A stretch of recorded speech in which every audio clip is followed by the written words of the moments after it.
काल केंद्रीय मंत्री अमित शाह रायगडवरती आले होते. मात्र आतापर्यंत कबरवरून वाद निर्माण होता. त्याला कबरीला आता समाधी म्हणून त्यांनी उल्लेख केलेला आहे. महाराजांना समाधी बोलते, मात्र कबरीला कुठेतरी आता समाधी बोलायला लागली. काल देशाचे गृहमंत्री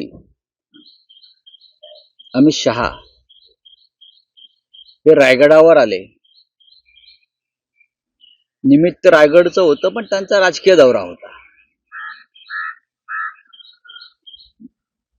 खाली तटकऱ्यांकडे भोजनावळी होत्या, छान मटणाची जेवण वगैरे होतं. पण ठीक आहे, अशी स्नेह भोजनं व्हायला पाहिजे. पण पालकमंत्र्याचा तिढा काही ते सोडवू शकले नाही.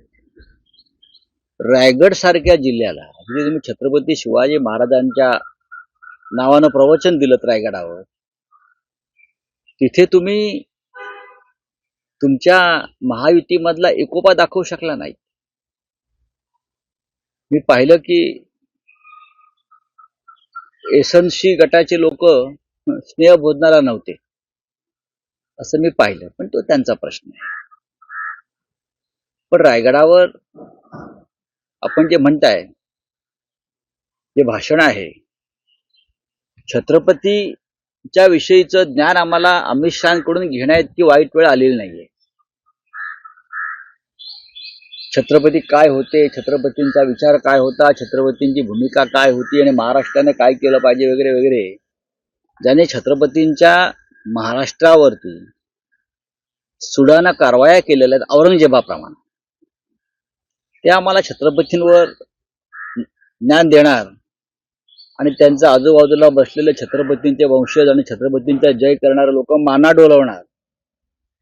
या राज्यावरती इतकी वाईट वेळ अद्याप आलेली नाही, एवढंच सांगतो मी. आणि शेवटी कसं, गेले 3 महिने यांचेच लोक औरंगजेबाची थडगं उखडून टाकण्याच्या विचारानं भारावून गेले होते. औरंगजेबाचं थडगं, कबर ज्याला आम्ही म्हणतो, थडगं म्हणतो, ते राहता कामा नये, ते उखडून टाकू. आणि त्यासाठी राज्याचे मुख्यमंत्री देवेंद्र फडणवीस यांनी खास चित्रपटाचे प्रदर्शन केलं, छावा. आणि त्यातून लोक पेटले, भडकले. आम्ही ज्याला थडगं म्हणतो त्याचा उल्लेख काल देशाच्या गृहमंत्र्यांनी छत्रपती शिवाजी महाराजांच्या समाधीसमोर, मेघडंबरी समोर औरंगजेबाची समाधीचा दर्जा दिला. बरं का, हिंदुत्ववाद्यानं, नकली हिंदुत्ववाद्यानं औरंगजेबाच्या थडग्याला देशाच्या गृहमंत्र्यांनी काल रायगडावरून छत्रपतींच्या साक्षीनं समाधीचा दर्जा दिला.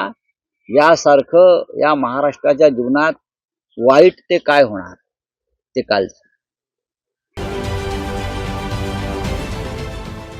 देश विदेशातील प्रत्येक घडामोडींचे लाईव्ह अपडेट मिळवण्यासाठी आता साम टीव्हीच्या सर्व सोशल मीडिया प्लॅटफॉर्मला लाईक, फॉलो आणि सबस्क्राईब करा. तसंच सर्व नोटिफिकेशनसाठी बेल आयकॉन प्रेस करायला विसरू नका.